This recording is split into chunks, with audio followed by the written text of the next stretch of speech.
They can make negotiations so with Michael Olise and say, hey, your dream club spent money on another player. Your dream club has enough players on your position. Both sides knew the new contract will be minimum 2029.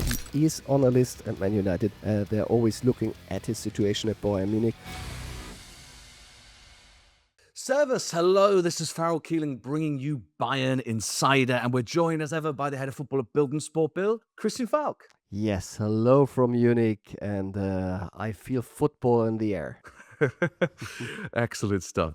Hello from the north of England, and I'm also very much feeling football in the air. Hopefully a bit of transfer news gossip as well, because coming up on today's show we have Real Madrid shot themselves in the foot with their long-term pursuit of Michael Olise. Are Barcelona and Tottenham really trying it on again with Harry Kane? Could Manchester United relieve FC Bayern of a first-team star? All that and more, contract updates, transfer news, you've got it on this podcast. But first things first, Christian, we have to address your report with Bild. It's a big report, of course, because nothing is signed, sealed, and delivered yet. But as you understand it, there are indeed green lights ready for Max Eberl and Jan Christian Dreesen to extend their stay in Munich. Yes, this is true. Because, the Presidential Committee, this is a committee of 5 persons, had a meeting. And in this meeting, they gave the green light for new contracts for Max Eberl, the head of sport, and for Jan Christian Dreesen, the CEO. And now there will be the meeting of the supervisory board. We heard now it's on the 25th of August.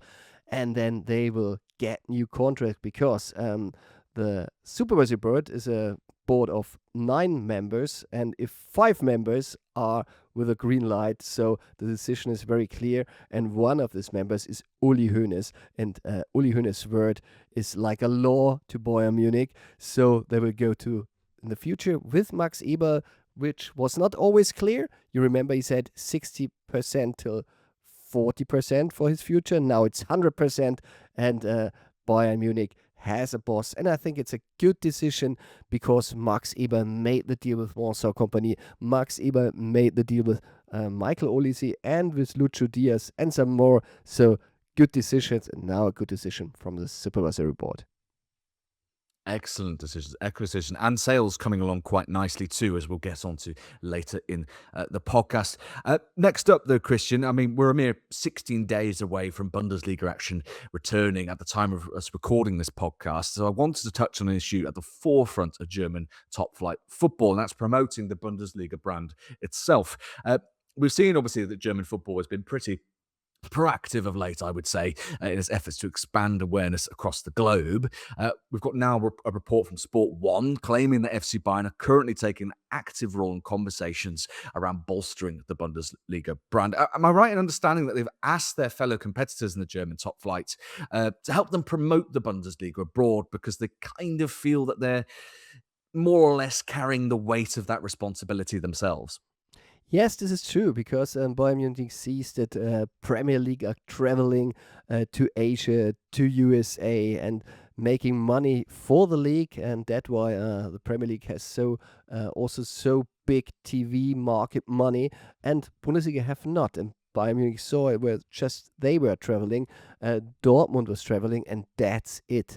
But on the other hand, Jan Christian Dreesen, CEO, fights for that, and Ruben Kasper, the new marketing director.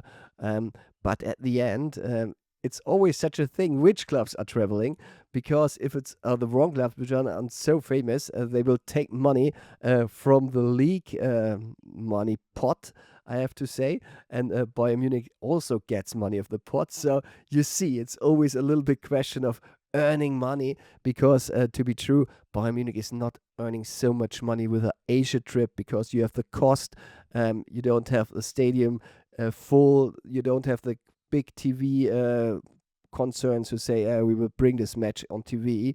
So it's just for making some commercial for the Bundesliga, but this is important to get more fans, supporters in other countries, so they pay money to see the Bundesliga on TV, and that's a target of Bayern Munich. I think it's quite an important conversation, obviously. I think it does obviously impact how the Bundesliga is perceived internationally, as you've rightly pointed out, and of course, on how well the league can negotiate sponsorships, broadcast deals, and ultimately how much money everyone is left with to spend on transfers, infrastructure, and so forth. All of this matters, as you've rightly pointed out, for even for a club of the size of FC Bayern. And I mention this obviously because recent reporting has indicated that Bayern's strict spending cap this summer has also been influenced by a desire to spend money on infrastructure on the club, most notably revamping Sabener Straße. Yeah, it's true. At the moment, if you are in Sebener Straße, it looks a little bit different because there are many works at the moment have been done. There's a big plan. Some players recognize that the training center is not so modern like some from the Premier League, and then it's not so big. It's really, when you talk about the Bayern family, it's a little bit family-like because everything is a little bit small. Because Jürgen Klinsmann made the last plans, and this was in 2008 to make something new there. So that's the one hand idea. On the other hand, we have a very good women football team, but they need also space, and that's why Bayern Munich was buying a new stadium of Unterhaching. But there are also enormous costs. They have to put money on this thing. They paid for it. They have to build something new. So Bayern Munich also has to see how to spend money on infrastructure. But at the end, always be sure, if there is something to do in the squad is first on spending money. Lovely stuff. And speaking of the squad and the transfer market more broadly, the footballing world, of course, Christian, eagerly watched on as Yan Diomande became one of the most contested summer transfers of the entire window. First, there were reports of Bayern interest, then came Liverpool, then came PSG, and then, of course, Real Madrid swept all before them to sign the Ivorian in a deal that could reach up to 140 million euros. Big money spent on one of the most, possibly the most exciting young winger talent on the market. But I think it raises questions, Christian, around Michael Olise's future at Bayern Munich, because Madrid have made a statement with this signing, specifically committing such a vast sum to this signing. So do they risk undermining their approach and their statement if they go in and go big for Michael Olise in next year's summer transfer window? Yes, for Bayern Munich, these are really good news. I think Real Madrid, the first idea was to get Michael Olise. They tried it, they tested it with rumors because they didn't ask Bayern Munich for the player because Bayern Munich would say no. And anyway, that's why the presidents talk about this topic later to stop these rumors, because Bayern Munich was always clear we don't we don't sell him this summer. But now you see, you said it, 140 million euros. It's the same position as Michael Olise is playing. So on the other hand, they made a new contract with Vini Jr. also till 2032. So both sides are full, and also in the middle there are very, very good players. I think Kylian Mbappé would have also something to talk if they bring another player in. So in the moment, it's really, really everything full, and that well, it's a good sign for Bayern Munich. But now they can make negotiations talk with Michael Olise and say, hey, your dream club spent the money on another player. Your dream club has enough players on your position. Perhaps it's better to stay at Bayern Munich and sign a new contract for the future. And the idea is that he will get more money as he earns now. Now he's at the 13 till 50 million euros cross, but Bayern Munich would like to spend for this player amount of over 20 million euros. 25 million Harry Kane is earning. This could be the range for Michael Olise, but for that he has to sign a long-term contract. And speaking of contract talks, and especially if we're talking about important assets at FC Bayern, they don't come much bigger than Harry Kane. And the Times are now reporting that the England international is expected to pen a contract, keeping him in Munich until 2029. Can we confirm if this is true or not true, Christian? This is true, and remember, we had in our podcast already before the Times wrote it, that both sides were very clear that there will be no opportunity to give Harry Kane just 1 year more on his contract to 2027. Both sides knew the new contract will be minimum 2029. So Yes, perhaps there will be an option for 1 year more. Harry Kane has a age, that you can't make a 5 years contract, but it's really, really a big thing that Bayern Munich said from the beginning. And normally for players like him in this age, we give just 1 year. They said totally 2 years is the minimum. Harry Kane, we want to stay. That you're here. They're making at the moment really big things for him also to present his next award with the Golden Shoe. There will be a big show on the streams at the Sebener Straße next week. They plan also to honor him in the FC Bayern Museum in the stadium. So you see, they want to do everything that Harry Kane is feeling fine and that Harry Kane will sign this contract, and everybody is sure that he will sign it. Now you have the time that you say, okay, 2029 would be both for both sides fine. That's it. And now it's just the question how much money they will spend on his salary. But also I can confirm Bayern Munich is very clear that it won't be less at that moment. So I think it will be a short negotiation. Still some details to iron out, but I think you'd have to imagine that Bayern executives will be particularly keen to get the official announcement out there in the open, given we're still seeing rumours linking the Englishman with the exit door. Both Barcelona and Tottenham, it is claimed, have submitted fresh inquiries for Harry Kane. But surely Bayern and Kane himself are having absolutely none of this, Christian. Yes, that's true. And remember, during the World Cup, there were also some news that they tried to get there. But from the first moment, Harry Kane said, no, that's no topic for me. At this time, he said, I'm concentrating at the World Cup. But also at the moment, he says, I'm concentrating at Bayern Munich. I want to win the Champions League with Bayern Munich. And I think there's a big, big option. So, of course, now when the negotiations will start with him, he will arrive in the next days at Bayern. He was on holiday. He get a few days more from Bayern Munich because they said we need him very, very fit. But then it will start directly with the future. And I think this will be the next thing Bayern Munich wants to do also before they talk again with Michael Olise, because everything is now on Harry Kane and his new contract. Lovely stuff. Well, let's talk about some transfer business that Bayern have definitively completed this summer, because Bara Ndiaye has been officially signed from Gambino Stars on a 5-year deal. Reading the comments from sporting director Christoph Freund and, of course, director of youth development Jochen Sauer, it seems there's a lot of excitement about this transfer, Christian. Yes, because the idea with the partnership worked. And you see, you have now a player who can play at Bayern Munich. Last season, the problem was that he was not allowed to play for the second team. Now he will get the chance in the first team. And yesterday I had a call with Lothar Matthäus, our world champion captain from 1990. And he said, a very interesting player. He has chances to get in this team. And I saw him in the friendlies. And when he played there, he made it very, very good. And so you see Bayern Munich is creating not only talents, they can create also market volume on money on this player. And so you see the ideas of Bayern Munich to work a little bit different than the other clubs who have a little bit more money than Bayern Munich works out. A lot of really exciting young talents on the books at FC Bayern. But all the excitement does not end there, because it very much seems that Joao Palhinha's potential return to the Premier League is very much on.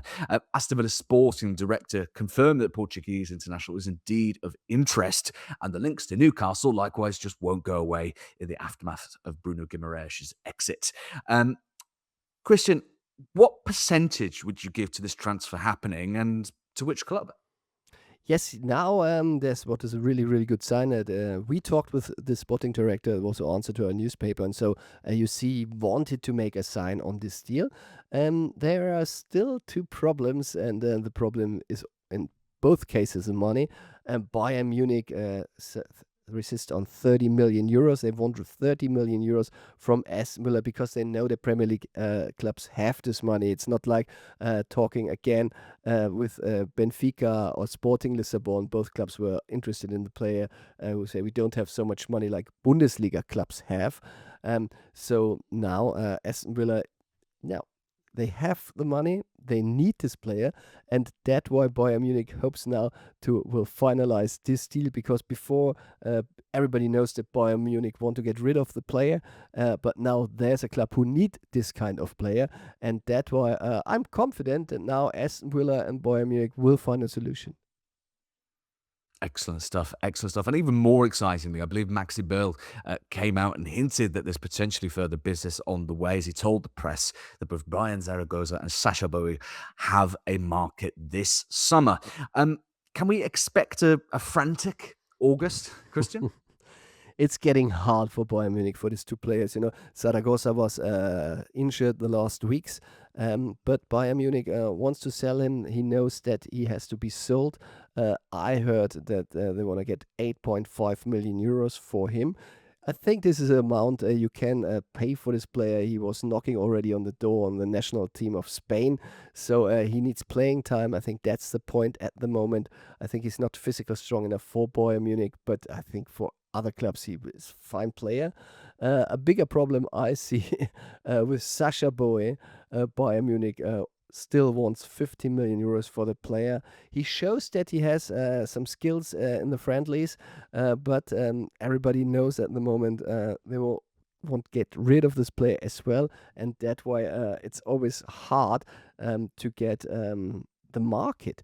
But in all three cases, and that's also one case I heard, what was a big problem that Tottenham didn't keep Palhinha. Palhinha want the money he is earning now at Bayern Munich at the moment. So the other clubs say perhaps the salary is a little bit too high for this idea we have with a player. So also Palhinha has to make some compromise when he wants to play at a club. Perhaps he's saying he's going a little bit more down with his salary. Well, last but not least, I did want to touch on Min-jae Kim to Manchester United, because Transfer Link has come alive again, Christian. I don't know if it makes a great deal of sense given the circumstances, because as I understand it, United are looking for either a midfielder or a fullback to add to their squad, and Kim isn't either. But Transfer Feed now claim that Michael Carrick's men are considering the South Korea international as a potential option, one of several potential options they could add to their squad this summer. Is there any truth to this? It's some truth in it, because we knew, and we said it here in the podcast already, that he is on a list at Man United. They're always looking at his situation at Bayern Munich. But Min-jae Kim is very clear at the moment that he want to stay at Bayern Munich.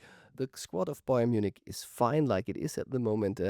He is fine with his role at Bayern Munich, that he is not in the starting 11 moment, but he has a chance to get there if he's doing well. So this chance he wants to see. He wants to get into the team, but he's not a player who said, I'm so disappointed that I have to leave. And this is a good situation for Bayern Munich, because they know that it's not enough to have just two center backs for the season, and they need really good center backs for the challenge they have. They want to win the Champions League, and that's why they need also Min-jae Kim. And remember, this is the big target of Bayern Munich in this season. Warsaw Company said we want to do better than last year, and our target is the Champions League. And I can't remember that it was so clearly formalized from a coach like Company did. And so you see, they need a really good squad, and the squad is not so big as you think in the high quality. And Min-jae Kim is a high quality player, so it's good that he's here. A bit of quality, a bit of luck as well needed in the Champions League, of course, but perhaps this will be the year that Vincent Kompany's men lift the Champions League trophy and bring it back to Munich. And there you have it, Christian. That is all we have time for today. If you're catching this on YouTube, be sure to drop us a like, subscribe to the channel, and hammer that notification bell so you're always the first to know what's true or not true. We will be taking a 2-week break from the podcast while Christian, the lucky devil, travel permitting, explores all the culinary delights south of the Italian peninsula. I'm not at all jealous at all. But the main thing is we will be back and right in the thick of the Bundesliga action as the season will have kicked off again. And who knows, maybe I'll have some video content going out in the meantime while we await Christian's return. But until then, this has been the Bayern Insider Podcast with the inimitable Christian Falk. And of course, for being your host, Farrell Keeling. Take care, and as always, danke fürs Schauen.